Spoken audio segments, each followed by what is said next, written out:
Oi, pessoal, boa noite. Você que está assistindo aí no Face. Já já a gente vai começar o nosso debate programático.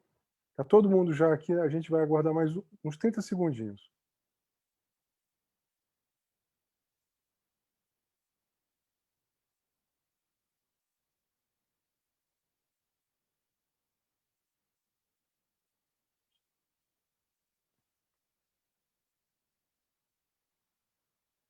Oi, pessoal, boa noite. Você que está assistindo aí no Face. Já já a gente vai começar o nosso debate programático. Tá todo mundo já aqui, a gente vai aguardar mais uns 30 segundinhos.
Pronto, agora sim.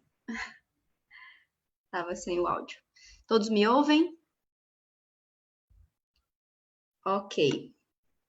Bom, boa noite a todos e todas e todos que se fazem presente aqui nesse ciclo de debate, nessa roda de conversa virtual, né, que é a proposta que a pré-campanha do Renato tem feito para uma construção o mais ampla possível, mais diverso possível, mais participativa possível.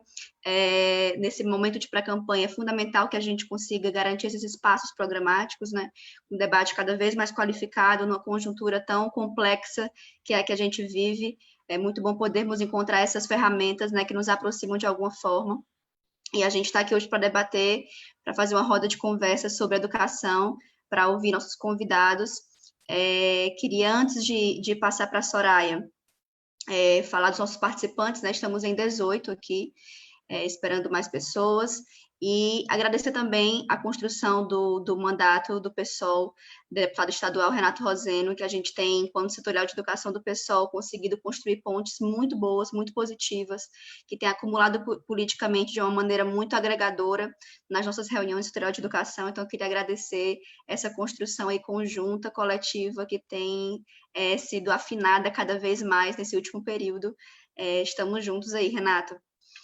Me chamo Marília, para quem não me conhece, construo setorial de educação, sou militante do PSOL e vamos dar aqui prosseguimento ao nosso espaço de formação, nosso espaço programático também. Queria convidar a Soraya para falar um pouco sobre como é a proposta de construção desse ciclo de debates, desse ciclo de formação. Soraya, está por aí?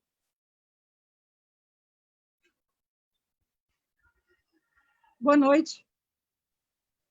Boa noite. Oi, gente. Nós estamos, nessa noite, dando início ao nosso ciclo de programa participativo, de debates de construção, né, de maneira participativa do nosso programa. E esses encontros eles vão acontecer semanalmente, todas as terças e quintas, às 19 horas. Então, hoje, nós estamos dando início a esse ciclo com um debate sobre os caminhos da educação para Fortaleza. Então, a gente quer muito que as pessoas estejam conosco e convide outras. Nós estamos iniciando, mas queremos ampliar essa convocatória, então é fundamental que as pessoas se sintam à vontade de ampliar esse convite. ecoar esse nosso convite, fazer chegar a outras pessoas. E a gente vai iniciar, então, hoje, tendo o prazer de receber aqui, né, a Jéssica Rebouças. A Jéssica é companheira representante da União Nacional dos Estudantes, é diretora das mulheres na UNE, e também faz parte do RUA, Juventude da Insurgência. Nós temos também aqui conosco hoje o Augusto Monteiro. Augusto é diretor do Sindforte, então ele vai colaborar trazendo um pouco a discussão sobre a situação dos trabalhadores da educação, onde o Sindforte tem uma atuação muito, muito significativa junto à categoria. E temos também conosco Idevaldo Butião, que é graduado em Engenharia Civil e também tem licenciatura em Física e muitas outras qualificações, além de ter uma passagem pela própria Secretaria de Educação no município, né? Secretaria, na época, de Educação e Assistência Social. Então, vai ser um prazer muito grande contar com eles três e também a participação do nosso pré-candidato Renato Roseno. Então, todas as lives do ciclo programático vão contar com a participação do Renato. Essa é uma intenção nossa, e fazer esse debate mais público e participativo possível. Então, é isso. Eu passo a palavra, então, à Jéssica.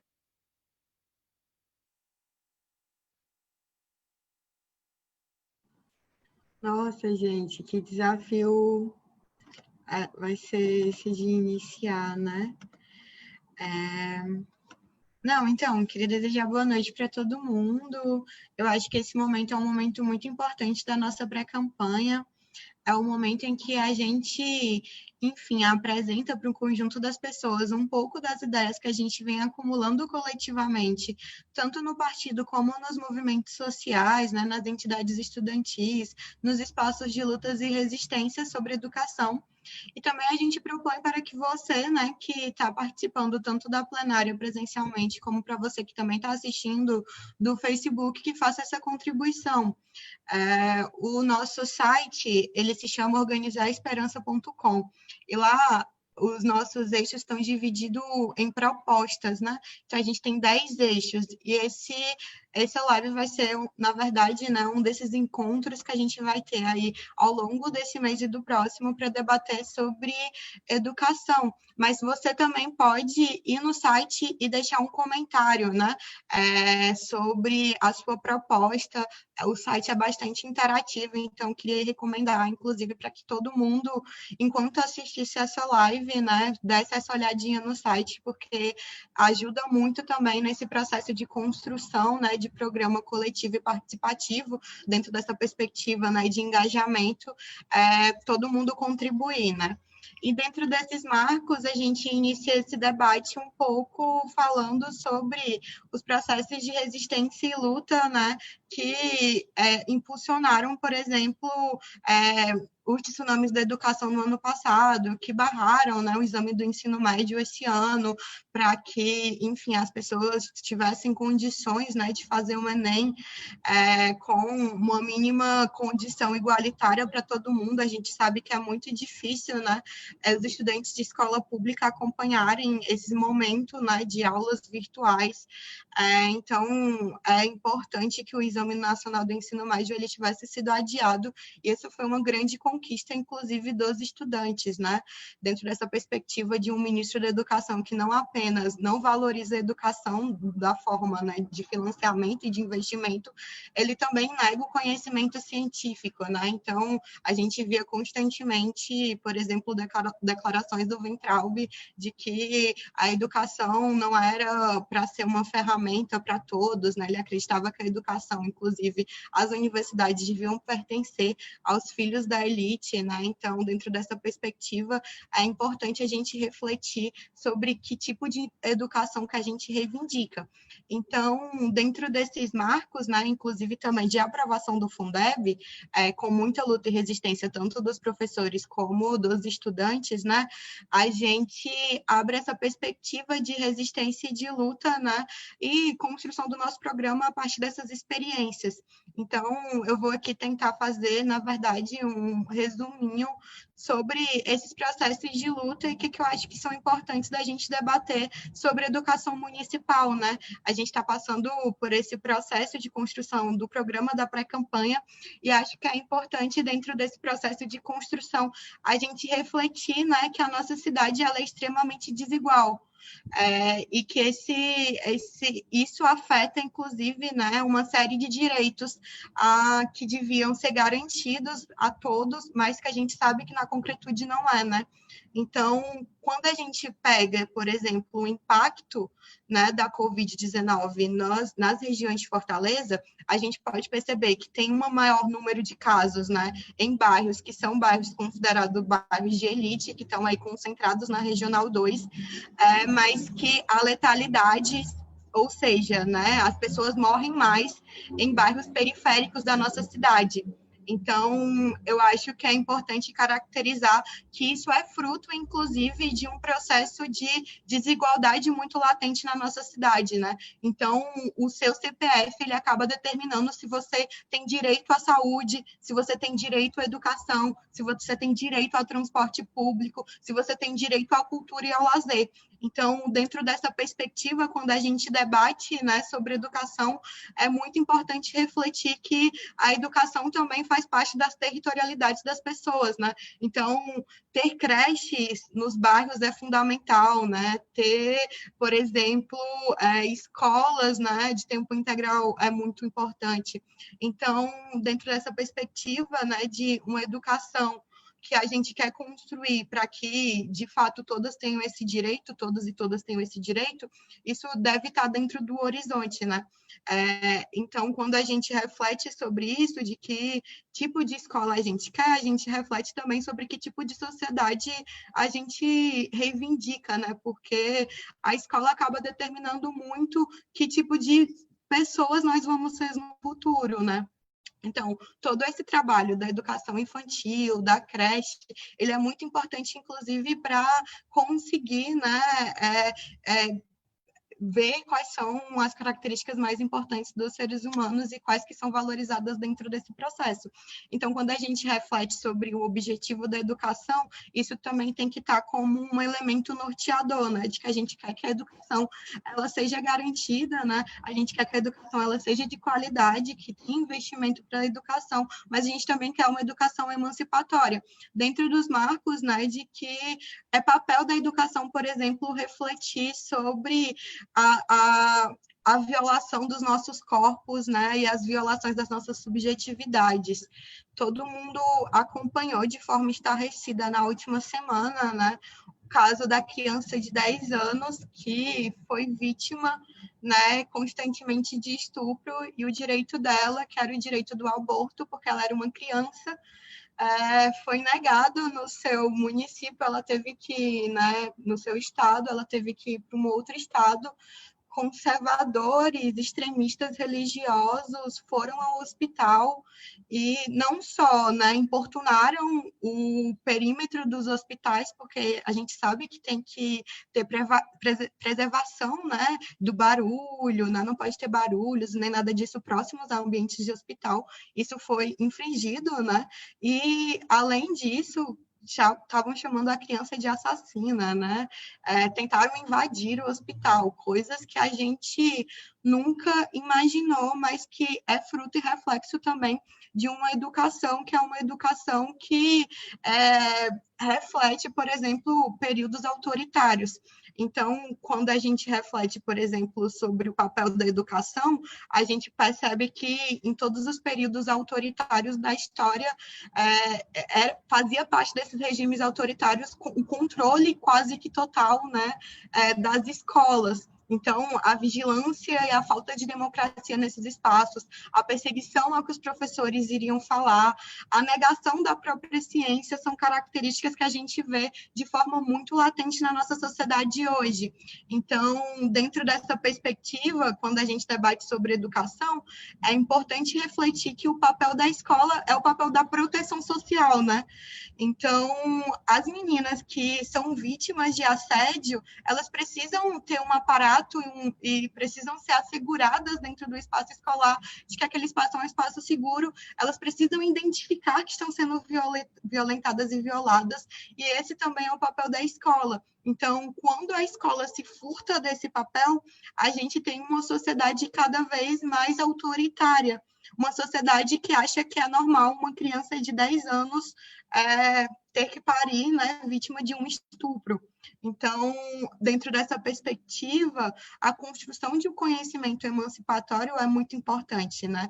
E quando a gente reflete também sobre que tipo de conhecimento deve ser dado na escola, ou, por exemplo, nessa situação que a gente está presenciando de Covid-19, a maioria das escolas, tanto municipais como estaduais, retornaram, né, para as atividades de forma remota, sem um mínimo diálogo nem com os professores e nem também com os estudantes. Então, dentro dessa perspectiva de construção democrática das escolas e das creches, a gente deve entender, né, que tanto as crianças como os adolescentes, eles devem participar dessa construção desse conhecimento que deve ser ali, né, gerido por aqueles espaços, mas também, né, participarem, por exemplo, sobre ter ou não um retorno presencial, quais as condições mínimas para ter um retorno presencial, né?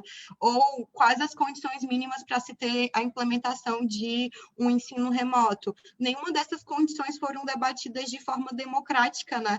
Nos espaços da creche, nos espaços das escolas. Então, a gente entende que isso também é um grande problema dentro dessa perspectiva de uma educação que a gente quer construir, que seja, inclusive, uma escola, né, que tenha conexão entre a comunidade, que tenha conexão com os pais, né, que tenha conexão, enfim, com um projeto de sociedade que seja um projeto de sociedade diferente dessa sociedade que está posta hoje, né, porque ela é profundamente desigual. Então, o papel, inclusive, da escola deve ser esse papel, né, de fazer com que crianças e jovens eles desenvolvam os seus talentos, né, com que eles se desenvolvam os seus conhecimentos da forma mais democrática possível. E a gente sabe que dentro dessa perspectiva de gestão das escolas, acaba, né, com que isso muitas vezes não se concretize, né? Então, a gente debateu muito no setorial de educação do pessoal no último encontro programático, a gente também está organizando, sobre essa perspectiva, né, dos espaços e das eleições, por exemplo, de diretores ou de gestores, elas não serem democráticas. E isso é algo profundamente danoso para as escolas, né, em especial porque o objetivo do diretor acaba sendo mais uma perspectiva de cabo eleitoral do que conseguir investimento para aquela escola ou de construir, né, uma outra perspectiva de ensino. Então, a gente acha que dentro dessa perspectiva é muito importante debater, né, a tarefa das escolas e das creches. E aí, em especial, queria destacar que durante esse período da quarentena, nós que somos mulheres, estamos passando por um período bastante difícil, em especial porque a gente sente, né, a Covid-19 de uma outra forma. Quando a gente pensa sobre a reprodução social do trabalho, a gente percebe que as mulheres ficaram destinadas para os trabalhos domésticos, para os trabalhos do lar, né, para o trabalho privado.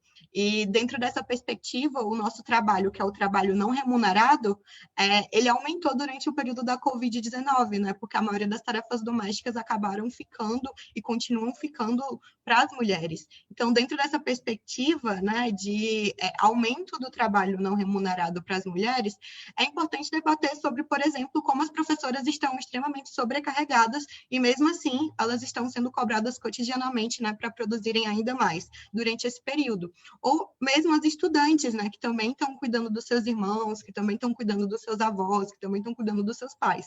Então, essa perspectiva do cuidado, ela aumentou ao mesmo tempo em que a quantidade de casos, né, de feminicídios também aumentou. tem mais ou menos um dado que fala que aumentou em 20% durante esses períodos, né, esses meses da quarentena, em mais ou menos 13 estados.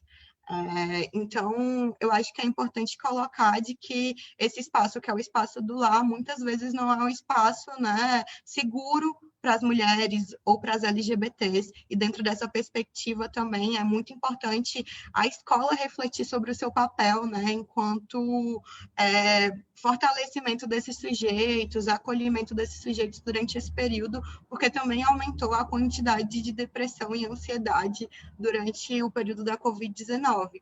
Então, dentro dessa perspectiva, né, de impactos subjetivos que a Covid-19 tem sobre a gente, eu vi que meu tempo acabou, eu vou terminar com isso.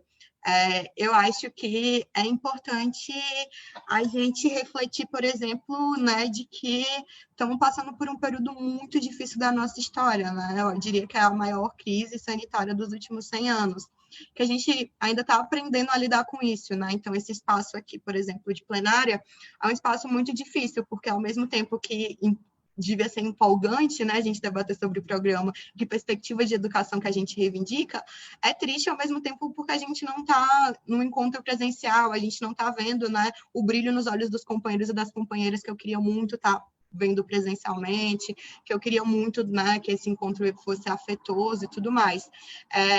Então, dentro dessa perspectiva de impactos subjetivos, né, e de impactos diretos, inclusive, porque a maioria dos brasileiros está hoje desempregado, a maioria dos brasileiros hoje está sem renda também, é importante a gente refletir de que talvez seja um momento precipitado para a gente pensar sobre o retorno das atividades escolares, em especial porque no último final de semana, né, a gente teve a marca dos 100 mil mortos, e eram 100 mil vidas de pessoas que foram perdidas, né?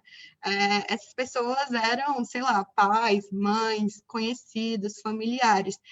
Em grande medida, todas essas pessoas eram o amor da vida de alguém. Então, às vezes a gente esquece, né, de que isso é uma tragédia, mas a gente precisa refletir sobre isso, entender que esses impactos eles vão ser, inclusive, longos, né? A gente vai sentir eles de forma constante e que o Bolsonaro precisa ser responsabilizado por isso.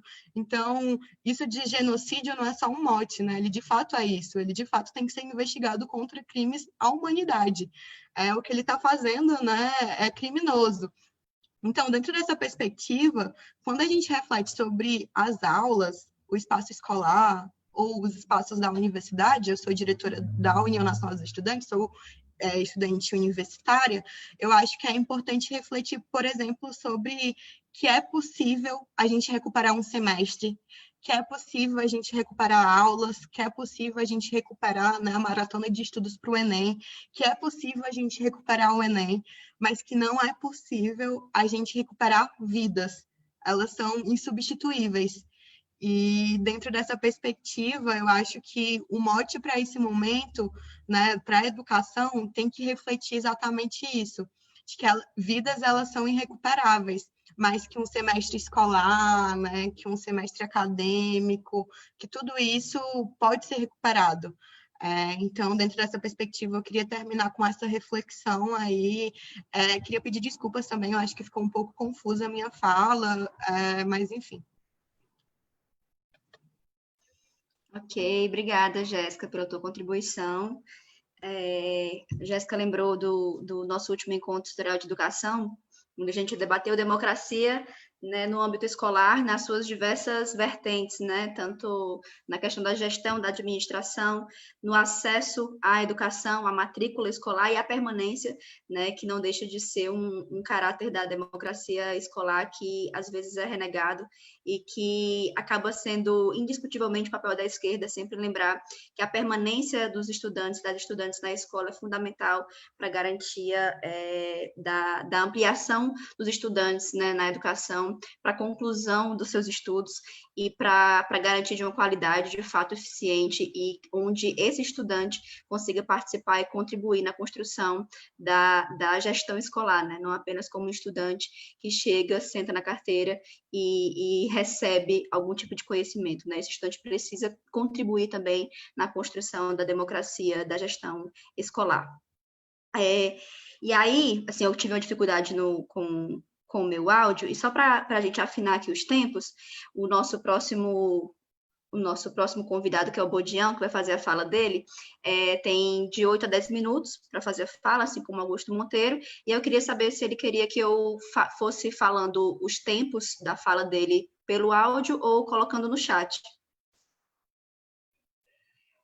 Boa noite, Marília. Boa noite, todo mundo que está nos vendo. Boa noite, meninos, meninas, meninos. Boa noite, Bodião.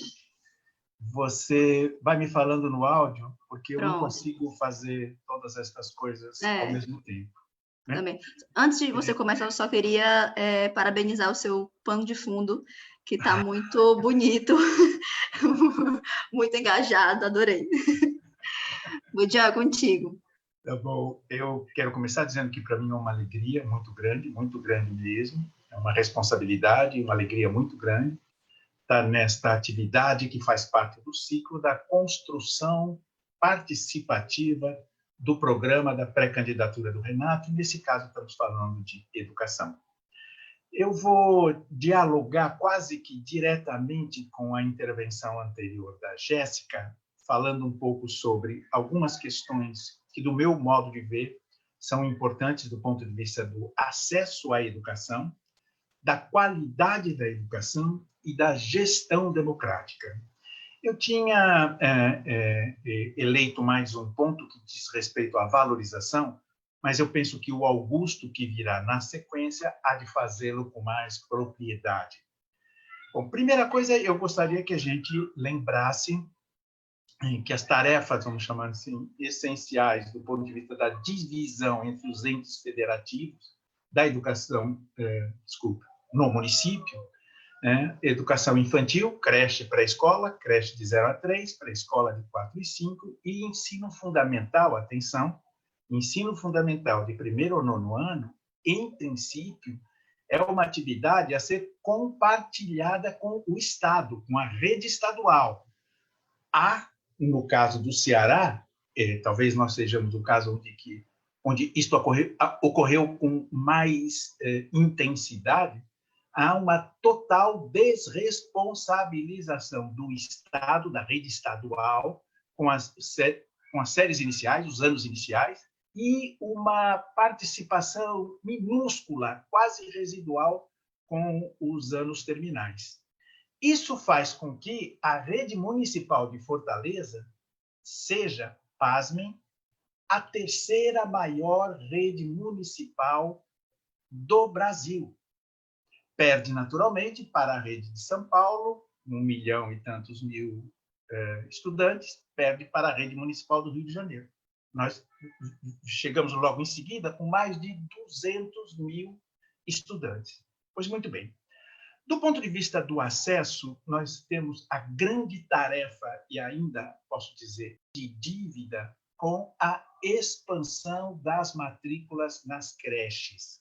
O nosso atendimento de creche, ainda que seja comparativamente grande, comparativamente com as outras cidades, ele ainda é muito pequeno na rede pública. Nós temos 21 mil crianças matriculadas nas creches. Nós precisamos e precisaremos ampliar as matrículas nas creches. Eu estava conversando com a Silvia um pouco antes desta minha participação. Ela me disse que, neste momento, há 7 mil matrículas na lista de espera. É gente que já se matriculou e não encontrou vaga. Conversávamos a respeito de quantos equipamentos eu precisaria para poder acolher essas 7 mil matrículas. Eu disse, 80 crianças por creche, que é um pouco o padrão. Ela falou, de jeito nenhum. Os lugares onde o atendimento é decente, onde o atendimento respeita o direito da criança, a ordem de 30, 40 crianças por creche. Aí eu fiz uma conta muito simples, 35, só porque 35 é múltiplo de 7, e nós precisaremos, Renato, para dar conta de 7 mil vagas na lista de espera, 200 creches de 35 lugares, de 35 crianças e por aí afora.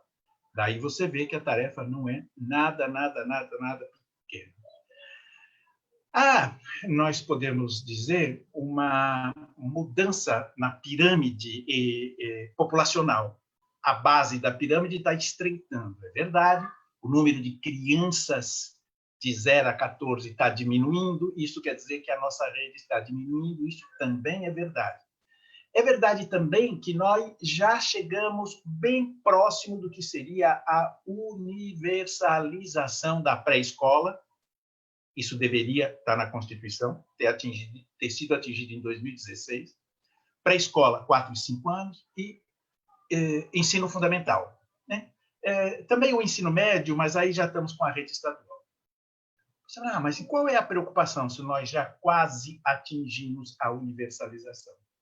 Há uma questão que é decorrente da atual circunstância da pandemia, que muitas escolas pequenas, são as pequenas, fecharam. Muitas famílias, por conta da crise financeira, tiraram os seus filhos das escolas particulares, da periferia. O que eu estou querendo dizer é que, em retornando às aulas, que não sei quando será prudente fazê-lo, nós deveremos ter um aumento, para além do aumento etário, nós deveremos ter um aumento de matrículas na rede municipal, tanto na pré-escola quanto no ensino fundamental, sobretudo pré-escola e anos iniciais. Então, essa é uma questão que eu considero que nós temos que equacionar, ou tentar equacionar. Um segundo aspecto, já dentro do que eu chamo aqui, cuidados com a qualidade, nós temos uma rede muito desigual. Eu posso dizer que tenho lembranças do Renato na Praça do Ferreira, Renato, estudante da UFC, nos anos 90. E depois eu fui encontrar novamente o Renato no começo dos anos 2000, ele como presidente do SEDECA, naquele momento em que a Comissão de Defesa do Direito à Educação denunciava os anexos às escolas patrimoniais. Nós já não temos anexos como aqueles que nós denunciamos pelo SEDECA e pela Comissão de Defesa do Direito à Educação. No entanto, nós temos um parque educacional muito desigual. Um pouco do que a Jéssica disse, né? Dependendo da região onde você está, dependendo do teu CPF, o atendimento que você tem é um ou outro, o serviço que você tem é um ou outro. Se você está na região A, a rua é asfaltada, tem bastante ônibus e talvez até tenha metrô. Mas se você está na região B, C, D ou E, não tem nem ônibus e é buraco e talvez não passe nenhum serviço por lá. É disso que nós estamos falando. Então, a despeito da gente ter um parque instalado, ele é desigual e nós precisamos corrigir esta distorção. Dentro ainda do, vamos chamar assim, tema da qualidade, e penso que temos aqui a questão mais importante do meu modo de ver, né? Há uma cultura no Brasil e acentuada no estado do Ceará de perseguir os índices das grandes avaliações, né? Aqui no Ceará, nós temos a grande fissuração de ser escola nota 10. No começo eram as escolas vermelhas, que tinham que ficar escolas amarelas, depois verdes, depois verde claro, verde bandeira, verde garrafa e por aí afora. Pagamento de bônus a partir dos resultados do SPAES. No Brasil, nós somos, vamos chamar assim, filiados à mesma lógica. O IDEB, que é precisamente o mesmo padrão, né? O IDEB é que define, atenção, para nós, o IDEB é que define a qualidade na educação. Tirou 6 no IDEB, tem mais qualidade do que 5. E eu tenho muitas dúvidas. O que eu estou querendo dizer, Renato, é que um programa de governo do PSOL, ao ser construído, ele vai ter que decidir o que é o padrão de qualidade de referência. O que é o padrão de qualidade de referência para nós da esquerda, para nós do PSOL? Eu acho que a Jéssica deu um pouco a pista. Nós não queremos só que o aluno fique sabido para ir bem no IDEB. Nós não queremos apenas que o aluno seja sabido, tenha sido treinado para ter uma boa performance no SPAES, ou, se vocês quiserem, no PISA, para falar de uma grande avaliação internacional. Acho que a nossa perspectiva é de outra ordem. O que eu estou querendo dizer, Renato, é que sugiro que pensemos, quando for pensar em qualidade, não em melhorar o IDEB, não em melhorar a nossa posição no SPAES, não em melhorar a nossa cor na rede de verde para verde garrafa, de verde bandeira para verde escuro, mas sim é preciso que nós pensemos numa reformulação curricular que permita a grande tarefa da escola. E qual é a grande tarefa da escola? Eu acho que alguns já devem ter me ouvido repetir esta frase, e eu faço com maior orgulho, e sempre digo a mesma coisa. Eu não sou criativo, como vocês estão vendo. Eu morro de inveja que não fui eu quem falou a frase, mas como ela foi dita pelo Paulo Freire, eu me reservo o meu cantinho humilde. Paulo Freire disse numa determinada cerimônia em que ele participou: a leitura do mundo precede a leitura da palavra. E na sequência ele completa: e a leitura da palavra potencializa a leitura do mundo. Vamos entender a leitura da palavra como acesso ao conhecimento. Licença, Bodião, 8 minutos. Ok, eu tenho 2, é isso? Isso. Ok, e para que eu quero conhecimento? Para que eu quero acesso ao conhecimento? Para ler o mundo. E o que é que me interessa ler o mundo? Ler o mundo para compreender. Ler o mundo para compreender e modificar. Essa é a grande tarefa da escola, essa é a tarefa emancipatória que a Jéssica reclamou. E, por último, para gastar meus 2 minutos avançando um tantinho mais, também dialogando com a Jéssica, eu penso que nós temos claramente que pensar em impor nesta cidade uma gestão democrática. E quando eu estou falando de gestão democrática, não é só ter um grêmio que os meninos pro forma façam uma pequena atividade. E sequer estou falando exclusivamente fazer eleição de diretores. Não é bom falar em eleição, porque formalmente não é eleição, mas é uma consulta. Mas o que eu estou querendo dizer é que, sim, nós faremos esta consulta-eleição, mas ela tem que ser precedida por um processo em que a comunidade se aproprie da escola, das questões da escola e das questões que ela, a comunidade, propõe para a escola. A partir daí é que os gestores vão produzir seus programas, vamos chamar de gestão, e com eles é que eles vão se apresentar para o processo de escolha, o processo eleitoral. O que eu estou querendo dizer é que há de haver um processo educativo nas nossas eleições. Se não, como explicar a eleição de uma figura como Bolsonaro? Se a escola não cumprir o seu papel educativo, inclusive num processo eleitoral, na construção de uma consciência para a participação do processo eleitoral, eu acho que ela perde uma das suas tarefas mais importantes. Eu acho que, para começar, é isso, e fico aqui para a abertura do debate, a conversa e as opiniões dos nossos outros colegas. Boa noite. Muito obrigada, Bodião. Você fez uma fala que... Estão me escutando? Acho que está ok. Que me lembrou muito também o debate que a gente tem feito no setorial, que é sobre esse discurso que o governo estadual tem colocado no Ceará, que é o da educação quase perfeita, né? Quase universalizada, quase perfeita nas avaliações, mas que perfeito é esse, né? Que modelo de qualidade é esse que é implementado aqui, que é colocado para a gente acreditar como, de fato, a qualidade que a gente precisa seguir, quando, na verdade, é uma qualidade atrelada ao neoliberalismo, a um modelo educacional que deforma aquilo que a gente acredita para a educação emancipatória, humanística, né? Achei muito, muito necessária a sua fala. Muito obrigada. Inclusive, né, aproveitando aqui para fazer propaganda do próximo debate que o Bodião vai participar, sábado, às 10 horas, né, no Setorial de Educação. O Bodião vai estar com a gente, debatendo sobre currículo e educação integral, às 10 horas da manhã. A gente vai passar também o link para vocês, né, nos grupos que a gente faz parte, que a gente tem trocado aí conversas. Nós também vamos passar o link para vocês, tá certo? E aí, nosso próximo debatedor é o Augusto Monteiro, também com 8 a 10 minutos. Eu posso fazer a fala aqui no áudio para você ter orientação do tempo.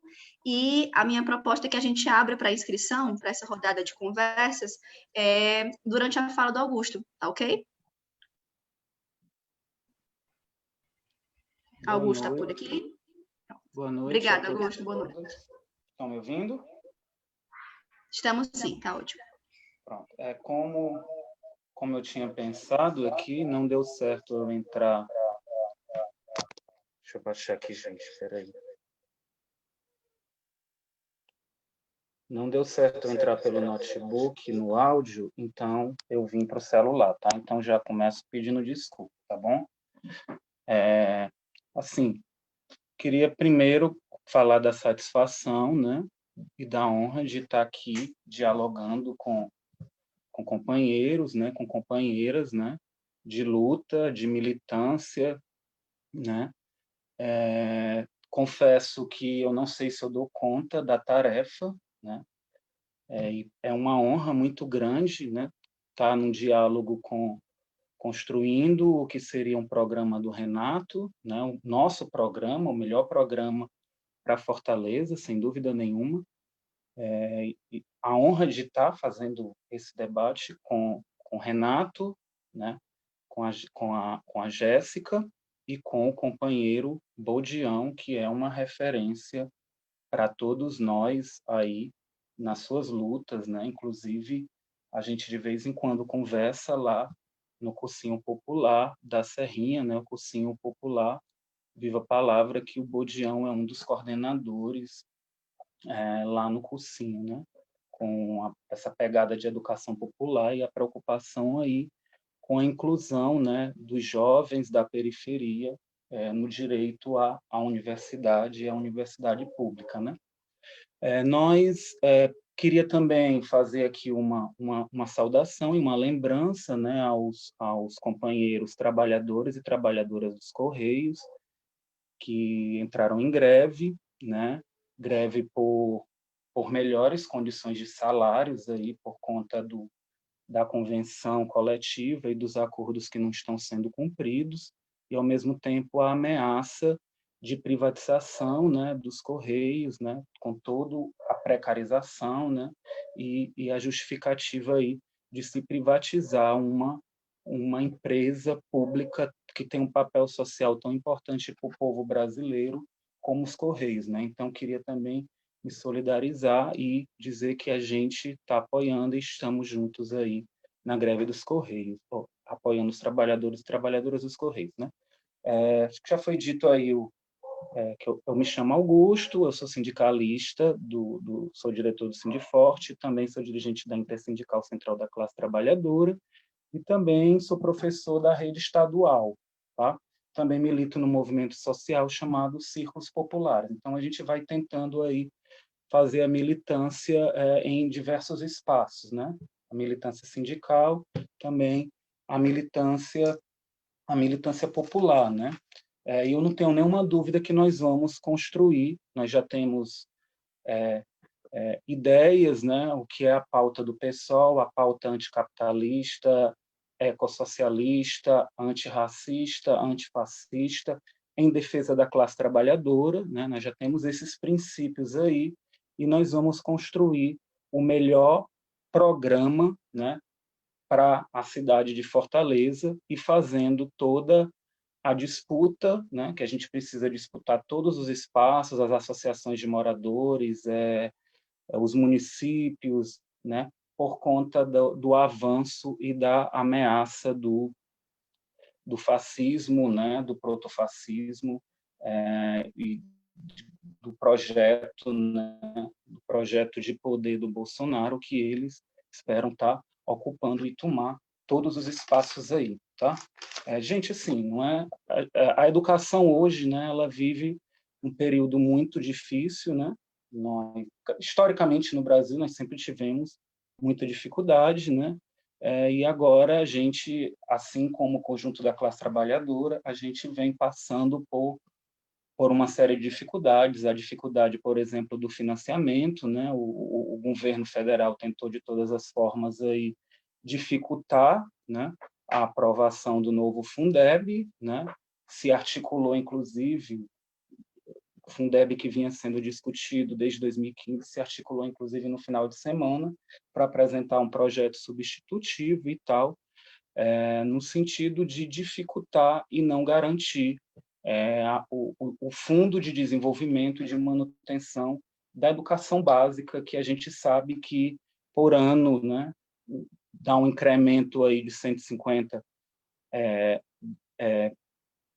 bilhões aí na educação, e que, sem esse dinheiro, né, 80% dos municípios brasileiros não teriam condição de caminhar, né, sem esse recurso. Então, houve toda uma articulação dos trabalhadores da educação, dos estudantes, da sociedade civil, no sentido da pressão para garantir a aprovação do Fundeb na Câmara dos Deputados, e agora a gente espera que ele seja aprovado aí no Senado Federal, né?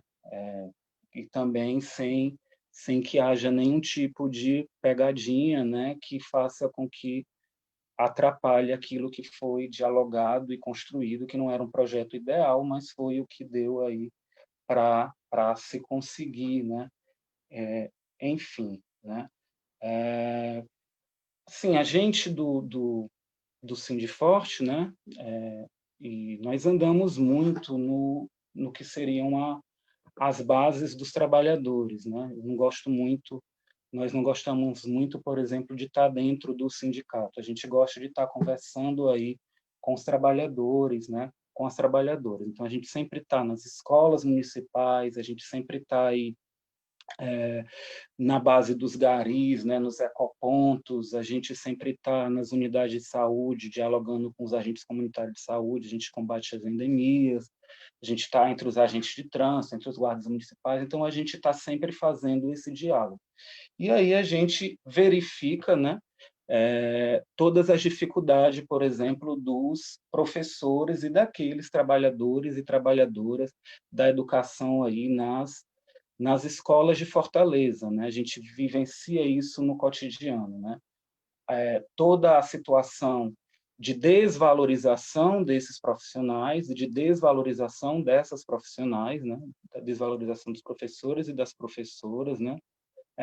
Em condições, em escolas em que as condições elas não são adequadas, né? Então, do ponto de vista físico também, são salas lotadas, sem condições dignas de funcionamento que garantam uma educação de qualidade, né, e de dignidade aí para esses trabalhadores, né, e para essas trabalhadoras. Tanto é que a gente está vivendo uma situação de pandemia, como já foi dito, né, em que nós, professores, né, não estamos indo para as escolas de forma presencial, mas estamos diariamente trabalhando de forma remota, preparando atividades, tendo que dar conta de saber usar as ferramentas, né? Os professores não foram formados de forma suficiente para isso, né? O uso das ferramentas para o trabalho remoto, né?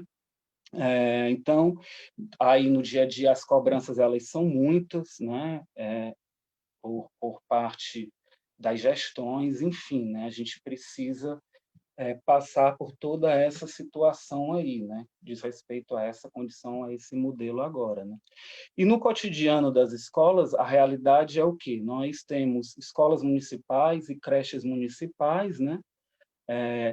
Com salas de aula cheias, né? Para se cuidar de crianças, você precisaria no mínimo, não ter salas de aula lotadas, né, porque você está dando conta ali de crianças que estão ali e que a gente precisa ter todo o cuidado, né? Esses trabalhadores e essas trabalhadoras trabalham nessa situação, né, tendo que lidar com esses estudantes.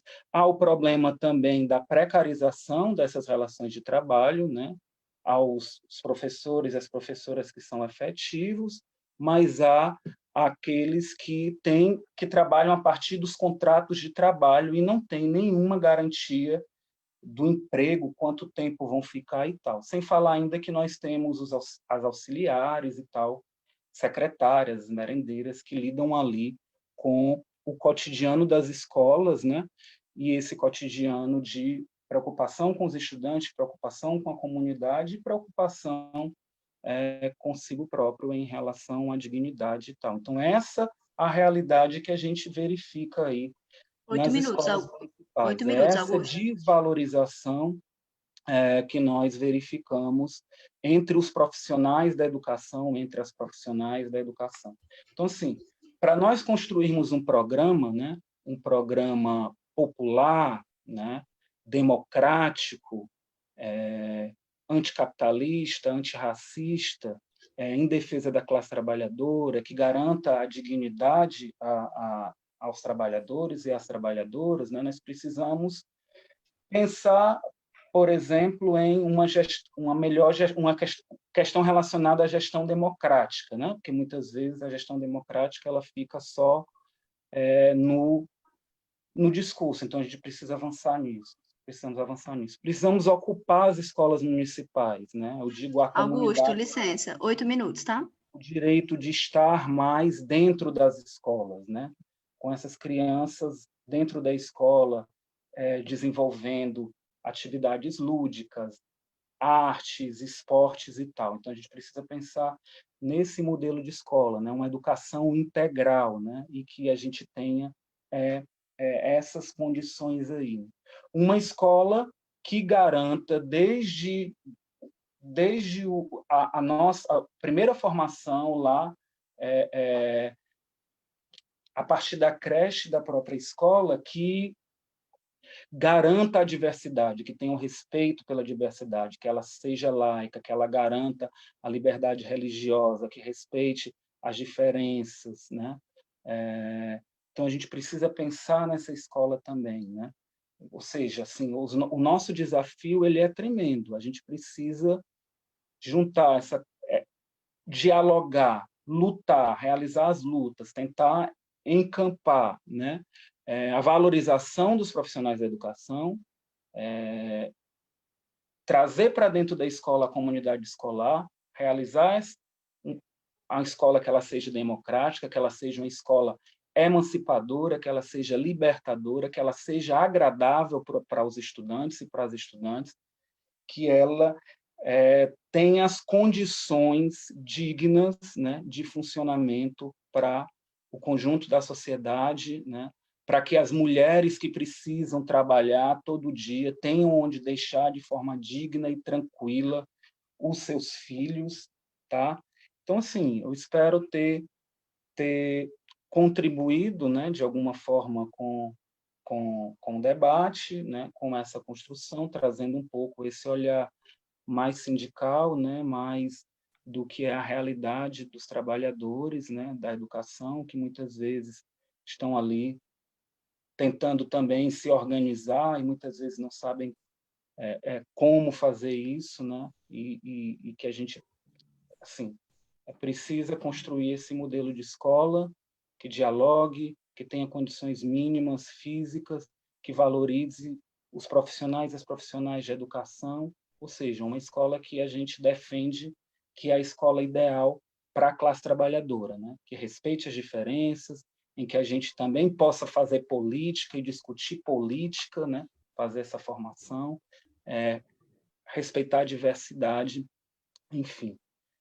É isso, camaradas. Um abraço, né? Aí para todos e todas, né? Em defesa da escola pública, em defesa da educação pública, contra o sucateamento, contra a privatização, e é isso. Um abraço, boa noite a todo mundo. Muito obrigada, Augusto. Excelente fala e necessária fala, né? Trazer um pouco a realidade dos trabalhadores, professores, o engajamento sindical, tão necessário nesse momento, ainda mais nessa delicadeza que a gente vive, tão específica e ainda incerta, né? Sobre a pandemia, sobre o isolamento social. Muito obrigada. A gente vai abrir para as inscrições, tá certo? E aí, antes de iniciar a inscrição, que começamos com a Karina, eu queria só garantir aqui o relato da Rita Bittencourt, que foi pelo Facebook, no qual ela diz o seguinte: O relato dela é esse. Ou nos engajamos em uma frente ampla da esquerda, ou estaremos sempre falando com nós mesmos. E na educação acontece do mesmo modo. Ou acontece o engajamento em um novo processo de projetos educacionais, ou continuaremos cortando cartolinas. Pelo que eu peguei, essa foi a única fala que veio para cá, do Facebook.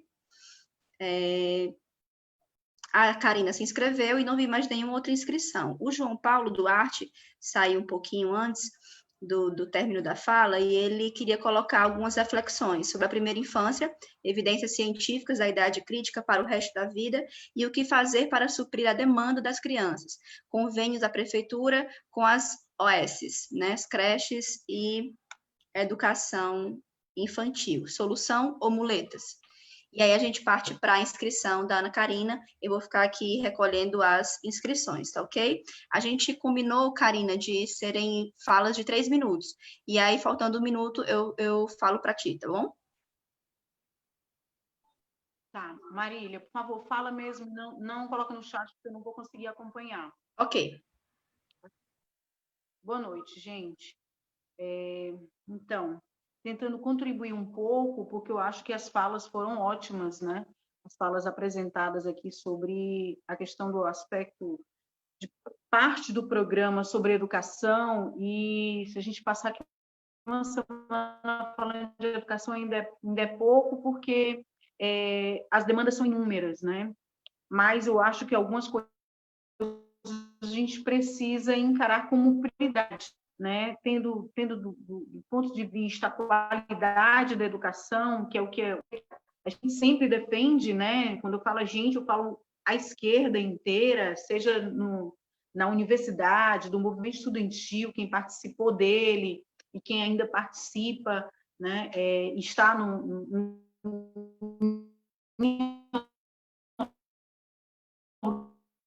organizações de esquerda, como de nós nos encontramos, ou então quem é pai, quem é mãe, preza muito pela questão da qualidade da educação pública, né? Então, eu sou professora de escola pública, meu filho está na escola pública, o mais novo, né? O mais velho já terminou, e assim, para mim seria um ano, né, do meu filho no ensino médio, primeiro ano do ensino médio, ser um ano de muitas expectativas na escola pública, e ainda mais na escola em que eu trabalho. Mas nesse contexto de pandemia não foi bem como eu esperava, né? Mas vamos ver como é que a gente tenta minimamente driblar esse aspecto negativo da história das nossas vidas, que é a pandemia. Eu queria começar por ela, tá? Por ela do ponto de vista da educação, não apenas dos estudantes, que eu acho que já debatemos bastante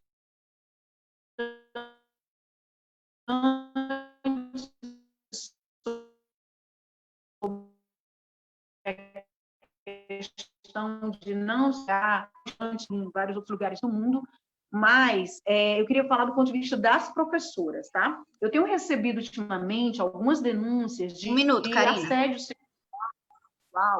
assédio sexual sofrido por parte de, às vezes, estudante, às vezes, parentes de estudante. Ontem eu recebi uma denúncia de uma professora de Maracanaú, né, da educação infantil. E essa realidade, ela também faz parte aqui do município de Fortaleza, e eu acredito que de outras cidades também. Essa questão do trabalho remoto, ele possibilita muitas coisas ruins, né, para nós, professoras, principalmente que estão meio de tartaruga, né, carregando nas costas a vida. E a questão da violência, do assédio sexual, está sendo uma realidade. A gente teve um esposo de portal que mostra o quanto é importante o que foi aprovado na Assembleia Legislativa sobre as comissões de prevenção e de proteção nas escolas, que o Renato fez, né? E aí a gente avançar nisso do ponto de vista da prevenção é chegar na discussão necessária de educação de gênero e sexualidade nas escolas. Como é que a gente impede das professoras serem assediadas nessas aulas remotas pelo celular, pelo seu WhatsApp, né? Pelos Googles? É muito difícil, é muito complicado, porque esses homens foram formados dessa forma e eles acham que por estar dentro de um instrumento, de uma ferramenta tecnológica, e ele acha que é só ele, o aparelho e a professora do outro lado, tudo é permitido, né? Então, exige mais do que o gênero sexual, né, para que a gente possa minimamente mudar um pouco essa realidade das violências sexuais.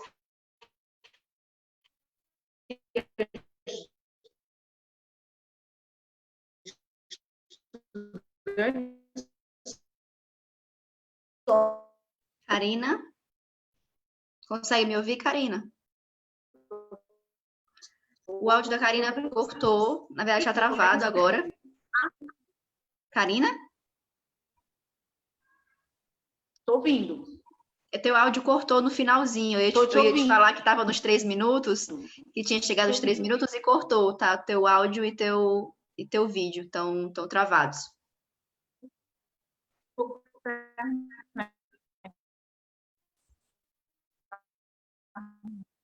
Eu vou passar para outra e depois a gente vê se garante o minuto final.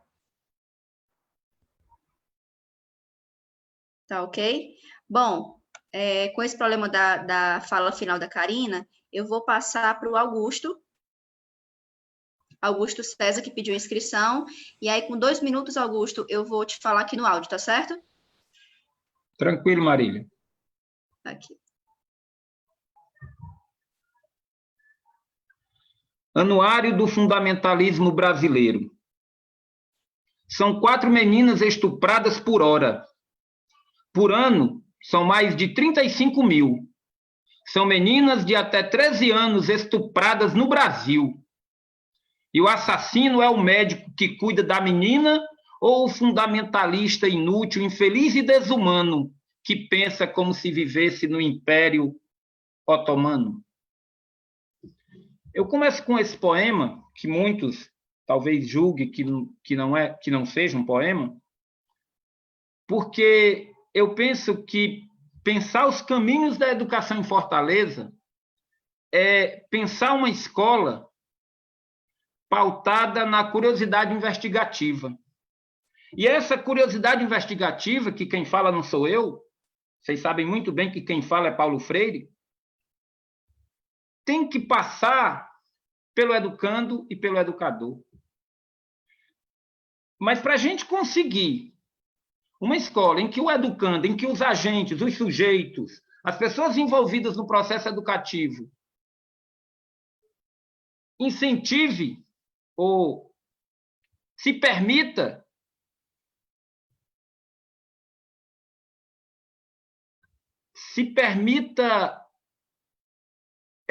cultivar a curiosidade investigativa, é necessário se debater, por exemplo, o racismo. Não foi à toa que, recentemente, saiu uma pesquisa dizendo que o aluno negro está cansado de ser chamado de macaco. Isso é um absurdo. Eu estou falando de uma escola pública. Eu até reduzi. 2 minutos, Augusto. Já vou concluir. Eu penso que uma outra forma da gente trilhar um caminho que cultive a curiosidade investigativa é fortalecer os conselhos escolares. A Luiziane deu um bom exemplo quando reduziu a carga horária do presidente do conselho, não sei se o Bodião era secretário de Educação na época, mas quem era presidente de conselho escolar tinha 50% da carga horária, se fosse professor, dedicado para o conselho escolar. Fortalecer a figura do conselho. Isso o Roberto Cláudio tirou quando assumiu. Como também tirou a literatura, tirou várias conquistas que a Luiziane trouxe. Eu fico por aqui até pelo tempo e penso que, além da eleição, o fortalecimento do conselho escolar de uma escola é fundamental para a gente trilhar um caminho em que a curiosidade investigativa do educando e do educador sejam valorizados. Obrigado e parabéns, viu, garota, por sua condução. Marília. Obrigada, querido companheiro do Setorial de Educação, né? Estamos aí todas as segundas debatendo esse cenário que a gente está vivendo. Obrigada, Augusto. Conte comigo. Só dando continuidade aqui, as falas do Facebook, né? Acredito que foi o Jomar. Valeu, Augusto. A realidade das escolas municipais apresentam problemas estruturais enormes, mas que são disfarçados pelos índices quantitativos que são divulgados pela imprensa. Gostaria que os debatedores comentassem a importância do PPP. E a Sara comentou sobre a educação sexual nas escolas já, né? Tanto a educação sexual como um debate sincero, franco e aberto sobre diversidade sexual, né? Muito importante, debate sobre educação de gênero, fundamental. Conceição fala sobre a questão dos conselhos escolares e não teve mais nenhuma inscrição.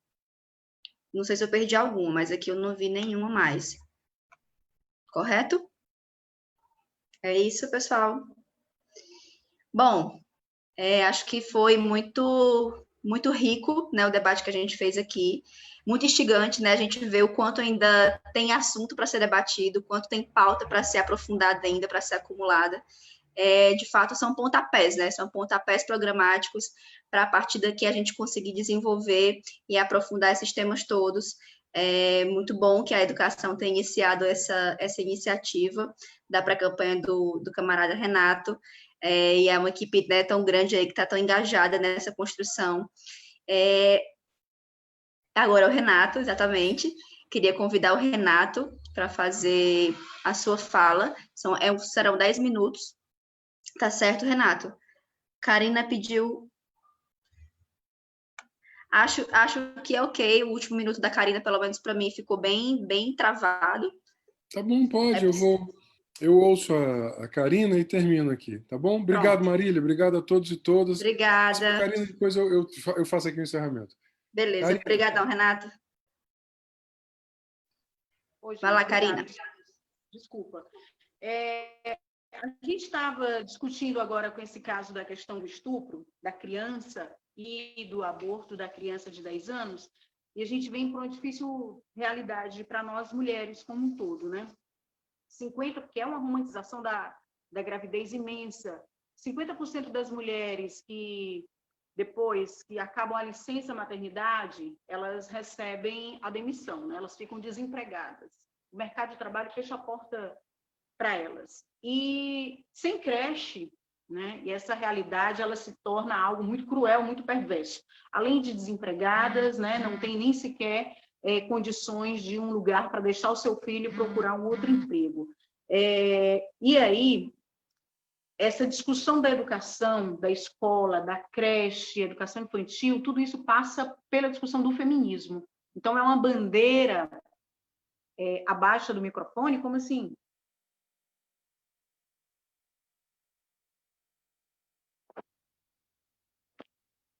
Não sei, o microfone está ligado e eu não sei como aumentar ou diminuir o volume. Melhorou, Karina, mas estava bem baixo, mas melhorou bastante agora. Pode continuar.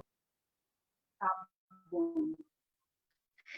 Então, discutir educação, discutir creche, discutir o feminismo, né? Porque tem muito a ver com a questão do cuidado, nossa segunda casa, e a ponte de apoio para nós mulheres da classe trabalhadora, deixar os nossos filhos enquanto a gente vai trabalhar. E o Bodion, inclusive, colocou, né, essa realidade da carência de creche aqui em Fortaleza, né? 62,9% das crianças de 0 a 3 anos estão sem vagas, né? E 38% das creches aqui em Fortaleza são creches terceirizadas. Então, assim, já trabalhei como professora temporária na escola do ensino fundamental, na prefeitura, na época que a Luziane foi prefeita, e já era muito, muito complicado, né? E eu acredito que no período do Roberto Cláudio a coisa, sim, piorou de fato, piorou bem mais, tanto é que foi exatamente aí que eu saí e preferi estar apenas no Estado e não mais na prefeitura. Então, assim, há um sucateamento, sim, há um problema estrutural nessas creches que são colocadas como se fossem depósito de crianças. Então, tem todo um problema de se discutir a infraestrutura, aumento de vagas, né? E, claro, que nós, mulheres, aqui mais sofremos, além, obviamente, das crianças que não têm esse apoio por parte da Prefeitura de Fortaleza E nós, professoras, é quem também sofremos dentro dessas escolas, que muitas vezes são escolas sem ventilação, sem iluminação, sem um espaço para que a gente possa minimamente ter qualidade de trabalho para com as crianças. Era isso para concluir, desculpa aí ter reinscrito. Obrigada, gente. Obrigado. Bom, eu vou fazer a fala de agradecimento. Primeiro, eu queria agradecer a Jéssica, o Bodião, o Augusto, a Marília e a todas as pessoas que participaram aqui do nosso debate, né? Agradeço muito a participação tanto para quem assistiu pelo Facebook, como aqui por essa plataforma aqui de conferência, o Zoom. Toda terça e toda quinta a gente vai fazer debate sobre algum tema importante nas políticas públicas para a nossa cidade. Isso aqui são debates programáticos. A gente tem uma trajetória já no PSOL de sempre ofertar programas a partir do debate com os sindicatos, movimentos sociais, especialistas, interessados. Então, assim, essa já é uma prática nossa. O PSOL é um partido vivo, né? Um partido que tem setoriais, é um partido que tem militância. Veja, falaram aqui pessoas que vivem o cotidiano da escola. Marília, professora, a Jéssica, estudante, Ana Karina, que acabou de falar, inclusive foi nossa candidata ao Senado, hoje candidata a vereadora, é professora da rede estadual, o Augusto da rede municipal. Nós temos aqui um conjunto de professores, o outro Augusto que falou é da rede municipal também. Então, nós falamos a partir desse lugar, dessa vivência. O Bodião foi secretário, inclusive, de gestão, hoje ensina na UES, professor da UFC. Pois bem, todos esses debates estão sendo gravados, relatados e vão ser compilados na nossa proposição. Queria destacar uma questão que para mim é fundamental. Essa aqui da educação infantil, inclusive entrou uma assistente da educação infantil, a gente tem todo um cuidado, para nós é a prioridade da prioridade, sem dúvida alguma, é da educação infantil. Tanto a ampliação da rede, da oferta de matrículas, como da qualidade, escolarização com ampliação. Eu acho que é isso que a Ana Karina, inclusive, acabou de colocar. A segunda questão do projeto político-pedagógico e o incentivo laboral. Eu acho que, ou seja, a escola não pode ser um lugar triste, ela não pode ser um lugar depressivo, ela tem que ser um lugar, de fato, de realização de expansão do humano.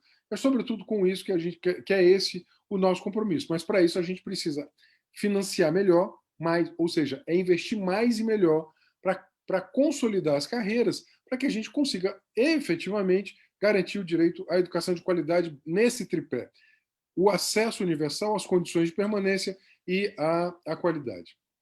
E uma última questão, acho que ninguém colocou aqui, mas eu quero colocar porque essa, digamos, eu quero puxar a brasa para minha sardinha.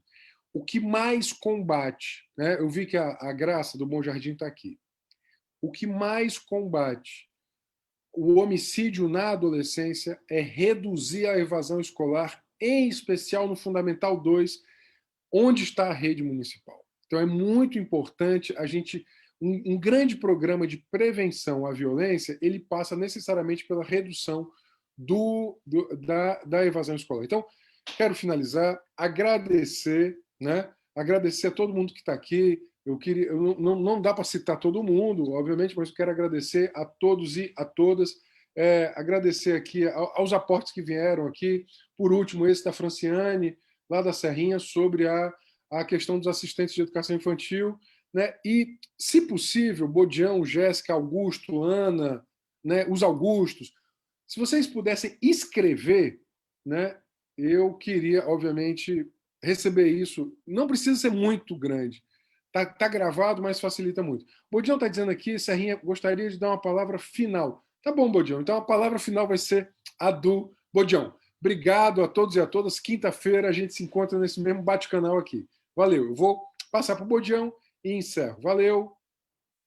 Obrigadão. Vamos organizando a esperança. Desse jeito, com o nosso jeito.